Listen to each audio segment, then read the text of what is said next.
أعوذ بالله من الشيطان الرجيم بسم الله الرحمن الرحيم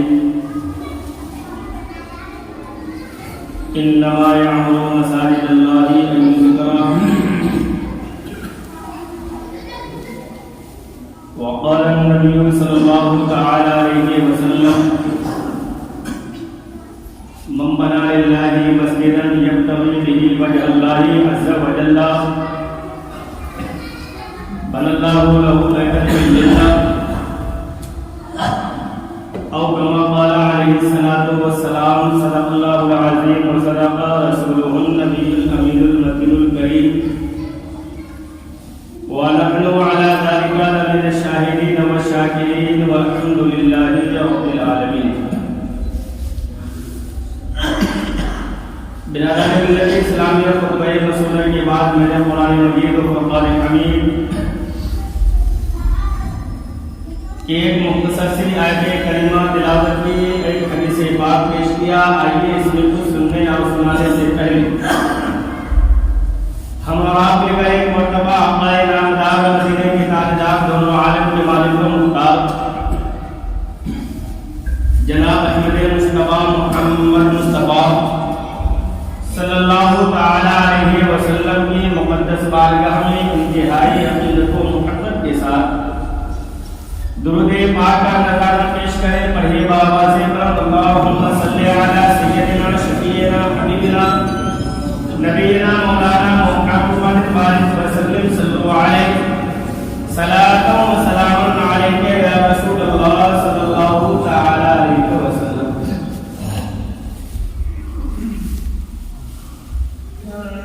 برادر ملت اسلامیہ،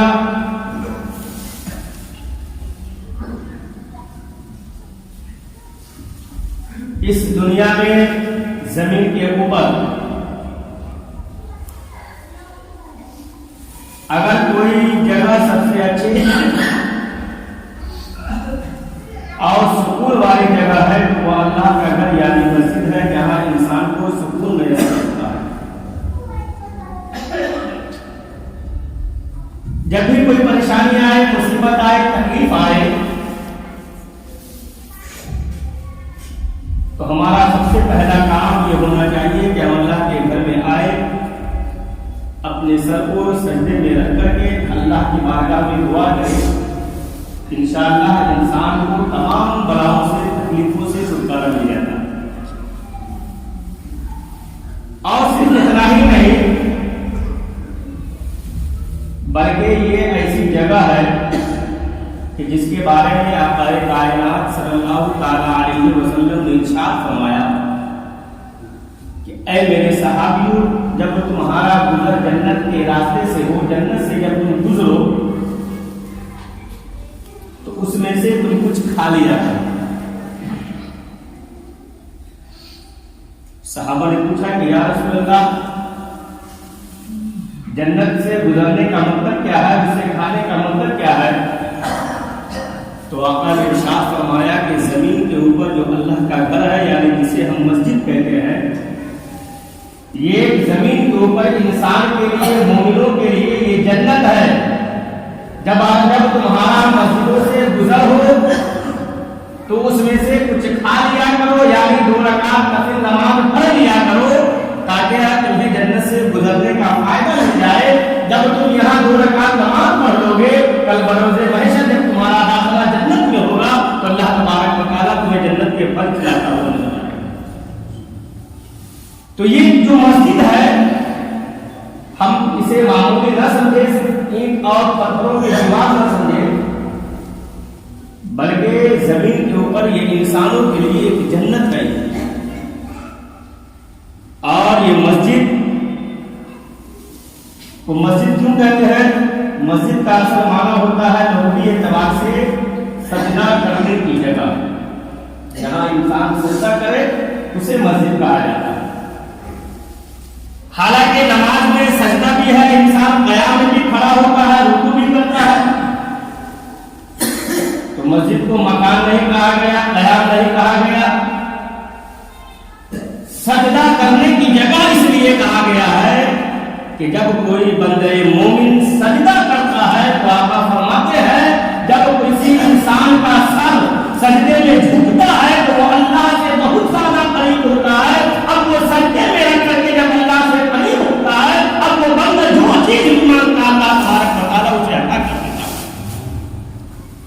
اس لیے مسجد کہا جاتا ہے اس کو. اور سجدہ کرنے کا حکم بھی اللہ تبارک و تعالیٰ نے ہمیں دیا ہے کہ اللہ سے بندہ قریب ہو جاتا ہے. اور یہ مسجد کوئی آج کی تعمیر کردہ چیز نہیں ہے. جب سے دنیا میں انسانیت کا وجود ہے، انسان کا، آدمی کا وجود ہوا ہے، اسی وقت سے مسجدوں کا وجود ہوا. سب سے پہلا انسان دنیا میں آنے والا ہم سب کے باپ حضرت آدم علیہ السلام. ہر انسان جانتا ہے.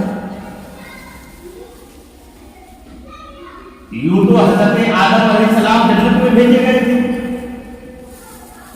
سب سے پہلے حضرت آدم کا نزول جنت میں ہوا. حالانکہ یہ بھی سوچنے والی بات ہے کہ جب حضرت آدم کو دنیا میں آنا ہی تھا، جب اللہ نے فرمایا انی جاعل فی الارض خلیفہ، کیا ہے میں اسے زمین کے اوپر اپنا نائب مقرر کروں گا، جب دنیا میں آنا ہی تھا تو اللہ نے اسے جنت میں کیوں بھیجا؟ ڈائریکٹ ہے کہ آدم علیہ السلام دنیا میں چلے آتے. لیکن مفسرین کرام فرماتے ہیں، علماء کرام فرماتے ہیں کہ یہ بات صحیح ہے کہ اللہ تبارک و تعالیٰ دنیا میں حضرت آدم کو اپنا نائب مقرر کرتا، دنیا میں بھیجتا، لیکن جنت میں اس لیے بھیجا تاکہ آدمی مومن جان لے کہ انسان کا ٹھکانہ یہ دنیا نہیں ہے بلکہ انسان کا ٹھکانہ یہ جنت ہے. ہمارا ٹھکانہ اصل کیا ہے؟ جنت ہے. اب دنیا میں ہم کیوں آئے؟ حضرت آدم کیوں آئے؟ انسان دنیا میں کیوں آیا؟ تو اس کی وجہ یہ ہے کہ اللہ فرماتا ہے کہ میں نے دنیا میں انسانوں کو تھوڑے مہلت کے لیے، تھوڑے دن کے لیے، کچھ سالوں کے لیے دنیا میں نے انسانوں کو اس لیے بھیجا ہے تاکہ انسان دنیا میں رہ کر کے میری بندگی کر لے، اس کے بعد وہ اپنے مقام جو اس کی اصل جگہ جنت ہے پھر وہاں وہ چلا جائے.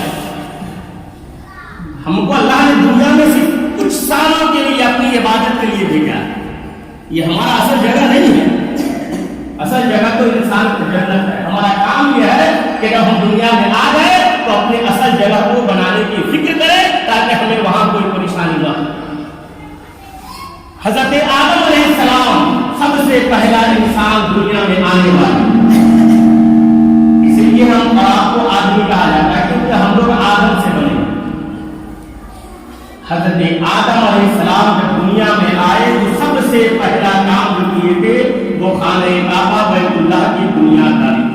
سب سے پہلے آدمی کے حضرت آدم علیہ السلام اور سب سے پہلے مسجد بنانے والے کے حضرت آدم علیہ السلام. حضرت آدم علیہ السلام نے سب سے پہلے خانہ کعبہ جسے آج ہم بیت اللہ کہتے ہیں، مسجد حرام کہتے ہیں، اس کی بنیاد ڈالنے والے سب سے پہلے حضرت آدم علیہ السلام. اور حضرت آدم سے لے کر حضرت عیسیٰ اور حضور اکرم صلی اللہ تعالیٰ علیہ وسلم تک جتنے بھی کم و بیش 1,24,000 انبیاء کرام دنیا میں تشریف لائے، سب نے پہلا کام یہ کیا تھا کہ وہ اللہ کی گھر کی عبادت تعمیر کیا کرتے تھے. جب حضرت آدم علیہ السلام دنیا ڈال دیے خانہ کعبہ کی، جب نوح علیہ السلام کے وقت میں طوفان آیا ہے تو بہت بڑا مشہور واقعہ کہ اس طوفان میں خانہ کعبہ کی جو بنیاد ڈالی گئی تھی وہ ڈھہ گیا، ٹوٹ گیا. اس کے بعد پھر اللہ تبارک و تعالیٰ نے حضرت ابراہیم علیہ السلام کو حکم دیا کہ وہ خانہ کعبہ کی تعمیر کریں. خانہ کعبہ کی تعمیر اس کے بعد حضرت ابراہیم علیہ السلام نے کی. اور تعمیر کرنے کے بعد جس وقت خانہ کعبہ وہاں تعمیر ہوا تھا وہاں آبادی نہیں تھی، کوئی انسان موجود نہیں تھا، ایک بیابان جنگل تھا. آج وہاں آبادی ہے مکہ کے اندر، اس وقت وہاں آبادی نہیں تھا. جب تعمیر کر لیے حضرت ابراہیم علیہ السلام نے تب رب کی بارگاہ میں دعا کی کہ رب اجعلنی مقیم الصلاۃ ومن ذریتی ربنا وتقبل دعا. کہ اللہ میرا کام تھا اس خانہ کعبہ کی تعمیر کرنا، اب تمہارا یہ کام ہے کہ میرے اولادوں کے ذریعے، میرے آنے والے نسلوں کے ذریعے اس گھر کی، اس خانہ کعبہ کی آباد فرما. اللہ نے وہ دعا ایسی قبول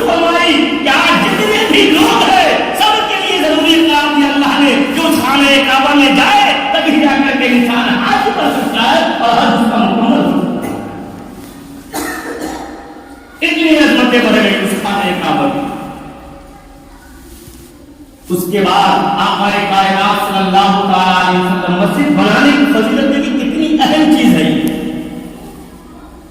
کہ جب مکہ سے سب سے پہلے آقا کائنات مقام قبا پہنچے جو مدینہ سے بالکل قریب ہے تو مل گیا ہے. اس وقت کچھ فاصلے پہ مقام قبا تھا. حضور کے زمانے میں اب آبادی بڑھ گئی ہے تو مقام قبا مدینہ مل گیا ہے, زیادہ فاصلہ نہیں رہ گیا وہاں. جب آقا کائنات مکہ سے ہجرت کر کے مقام قبا میں پہنچے, جو لوگ گئے ہوتے وہ دیکھیں کہ وہاں مسجد ہے, اس مسجد کا نام ہی مسجد قبا. سب سے پہلے آقا کائنات نے جیسے ہی مقام قبا پہنچے صحابہ کرام کی مدد سے وہاں مسجد تعمیر فرمائی جس کا نام مسجد قبا رکھا. اب وہاں سے جب آقا کائنات مدینہ تشریف لے گئے, جہاں آقا کائنات ممکنی بیٹھی اور لوگ چاہتے تھے کہ حضور میرے یہاں تشریف لائے. ہر آدمی کی خواہش تھی, ہر آدمی کی آرزو تھی کہ حضور میرے گھر میں تشریف لائے, میرے گھر میں آرام کرے, میرے یہاں مہمان آئے. آقا نے فرمایا تھا کہ یہ میری اونٹنی ہے, جس گھر کے پاس بیٹھ جائے گی میں وہیں آرام کروں گا. وہ اونٹنی حضرت ایوب انصاری کے گھر پہ جا کر کے بیٹھ گئی. آقا کائنات وہیں آرام کرنے لگے. سب سے پہلا کام آقا نے اسی جگہ پہ مسجد نبوی کی تعمیر فرمائی جو آج مسجد نبوی آج بھی موجود ہے. اب مسجدیں کیوں بنائی جاتی ہیں؟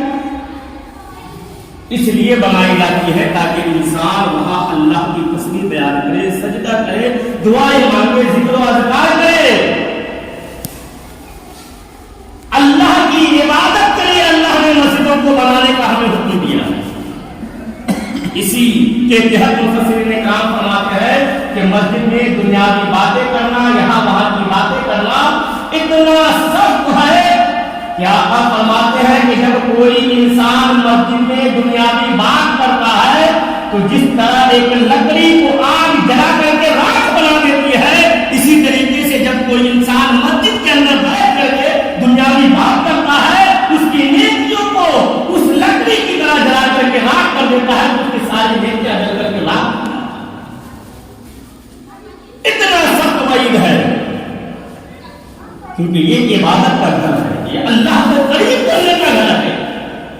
اس کی پاکی صفائی, اس کے اہتمام کا, اس کے سجاوٹ کا ہمیں حکم دیا گیا. جتنا زیادہ ہو مسجدوں کو ہم سنوارے. یہ جو قالین ہے نا, سب سے پہلے اچھی قالین بچھانے والے حضرت عمر بن خطاب ہے, جنہوں نے مسجد نبوی میں سب سے پہلے قالین بچھائی تھی مسجدوں کو آرائش کرنے کے لیے, سنوارنے کے لیے. ورنہ تو پہلے پتے بچھے ہوا کرتے تھے اس زمانے میں. آقا نے فرمایا تھا کہ مسجدوں کو سنوارو. خوبصورت دیوار بنانے والے حضرت عثمان غنی ہے.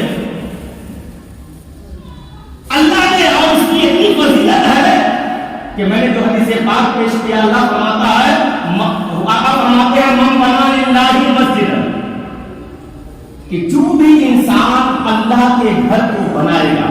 کتنی مقدس چیز ہے, ساری زمین تو اللہ کی ہے, ساری زمین ساری چیز یہ اللہ کی ہے, لیکن اللہ نے یہ نہیں کہا یہ کھیت میرا ہے یا آسمان میرا ہے, نہیں کہا.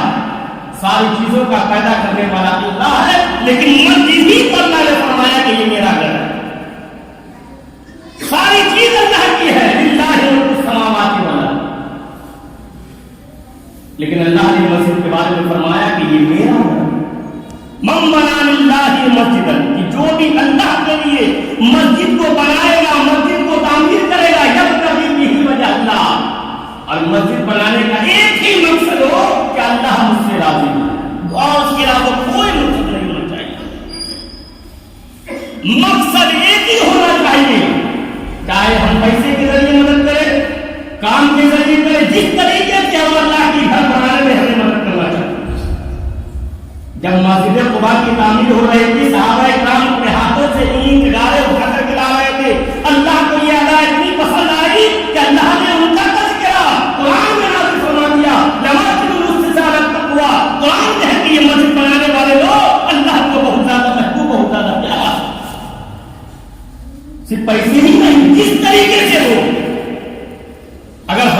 سامنے اچھی بات آئے، اچھے مشورہ کے ذریعے ہو، کام کے ذریعے ہو، مدد کرتے ہو، محنت کے ذریعے ہو، جس طریقے سے ہم چاہیں اللہ کے گھر میں مدد کرنا چاہیں ہم کر سکتے ہیں۔ من بنا للہ مسجدا یبتغی بہ وجہ اللہ، کہ جو انسان بھی اللہ کو راضی کرنے کے لیے مسجد کو تعمیر کرتا ہے، بن اللہ لہ بیتا فی الجنہ، تو اللہ ایسے آدمیوں کے لیے جنت میں ایک مکان تعمیر کرتا ہے، ایک گھر بناتا ہے۔ ایسا نہیں کہ پوری مسجد ہم بنائیں گے تو شہر یہ ثواب ملے گا، نہیں۔ اگر ایک اینٹ بھی کوئی لگا دیا خلوص للہیت کے ساتھ اللہ کو راضی کرنے کے لیے، اگر ہماری اوقات ایک اینٹ لگا دیتی ہے، اگر اینٹ کی بھی نہیں اچھی بات ہم کہہ دیں، اپنی جان سے ہم محنت کر دیں اللہ کو راضی کرنے کے لیے، تو آقا فرماتے ہیں کہ اللہ ایسے آدمی کے لیے جنت میں ایک محل بناتا ہے۔ اور محل کیسا بناتا ہے؟ ایسا نہیں کہ ہم چھوٹا گھر دیا جائے گا جنت میں۔ دوسری حدیث ہے مسند احمد کی، حضرت عمر بن الخطاب سے روایت ہے کہ حضرت عمر فرماتے ہیں کہ میں نے حضور کو فرماتے ہوئے سنا ہے کہ جو انسان دنیا میں جیسی مسجد، جیسا اللہ کا گھر، جتنا بڑا اللہ کا گھر بنائے گا اتنا ہی بڑا جنت میں اسے محل دیا جائے گا۔ ہم جیسا بنائیں گے اللہ ہمیں ویسا ہی عطا کرے گا۔ یہ اللہ کے فضل ہے، یہ اللہ کا کرم ہے، یہ اللہ کا فضل ہے۔ اور کیوں نہ ہو؟ کیونکہ یہ سب سے ایک انسان، آپ سب جانتے ہیں، ہم بھی جانتے ہیں، آپ بھی جانتے ہیں کہ اگر کوئی انسان اچھی چیز اگر ایجاد کرے، حدیث ہے کہ من سنہ فی الاسلام حسنۃ، کہ اگر کوئی انسان اسلام میں کسی اچھی چیز کو رائج کرتا ہے، ایجاد کرتا ہے، اب تو اسے ایک یہ ہے کہ اسے ایجاد کرنے کا ثواب ملے گا، اب اس اچھی چیز کے جتنے لوگ صبح قیامت تک عمل کریں گے، ایجاد کرنے والا اگر مر بھی جائے تو اس کے نامہ اعمال میں نیکیاں لکھی جاتی ہیں۔ یہ حدیث ہے۔ اب اگر ہم اللہ کے گھر کی تعمیر کریں، ہم دنیا سے چلے ہی جائیں گا، جتنے لوگ اس مسجد میں جب تک اللہ کی عبادت کریں گے، سجدہ کریں گے، ہر سجدے کا ثواب اللہ اس تعمیر کرنے والے کے نام اعمال میں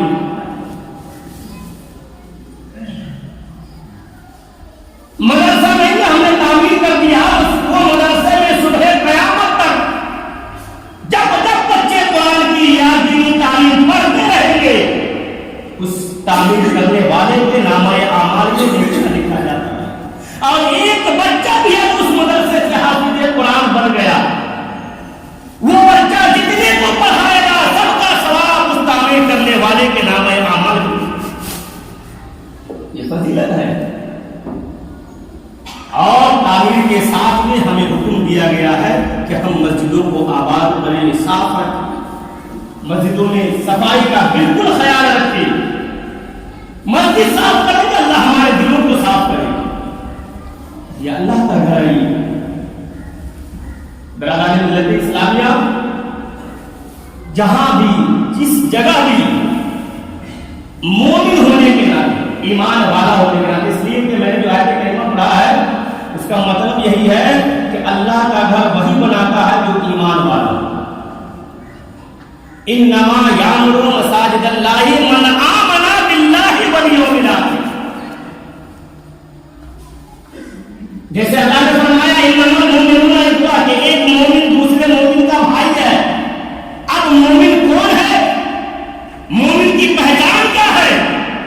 تو اللہ نے قرآن ہی میں دوسری جگہ فرمایا الذین یؤمنون بالغیب، کہ مومن وہ ہے جو غیب پر ایمان لائے، وَإِذَا تُلِيَتْ وَجِلَتْ قُلُوبُهُمْ، کہ جب مومن کی پہچان، سب سے بڑا پہچان یہ ہے کہ جب مومن کے سامنے اللہ کا ذکر کیا جائے تو انسان کا دل اللہ کے ڈر سے کانپ جائے۔